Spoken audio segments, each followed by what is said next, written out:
everybody, my name is Julia Dunn, and you're watching Season 2 of Weekly Wisdom, a webcast that shines light on the experiences, feelings, and thoughts of the families that come to Olivia's house for support.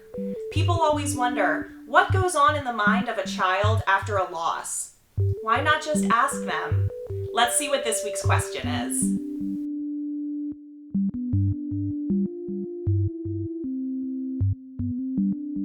I feel guilty because I didn't have like a really strong relationship with my dad, so I feel guilty because I never really wanted to hang out with him because he was never fun to hang out with.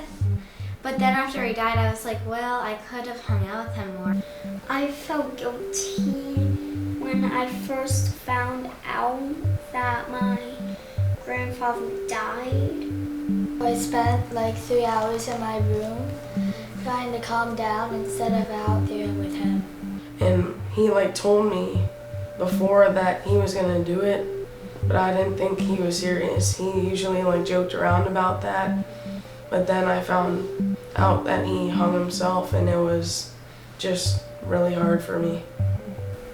For some reason it was my fault that he died. I feel guilty because sometimes I feel like I could have loved him more or showed more that I loved him. Mm-hmm. And then maybe he wouldn't have done it because he knows that people love him. Do you know that it wasn't your fault that he died, right? But that doesn't stop that feeling of guilt coming, does it? Guilt is one of the most pervasive feelings that we can put on ourselves, but there's rarely any rationale behind feeling guilty. Technically, guilt implies that you've done something illegal or immoral and there will be repercussions.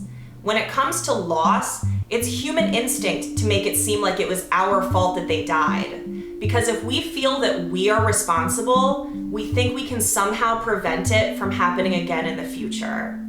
Our job at Olivia's house is to teach these kids that these feelings of guilt are natural, but not factual. And more importantly, there are coping skills that we can teach them that will help heal their hearts and make them stronger than ever. This was only the second week of Hearts Can Heal, and already these kids wanted to go deep. We are so proud of their courage and look forward to checking back in on their healing every week. I'm Julia Dunn. This has been Weekly Wisdom. We'll see you next week.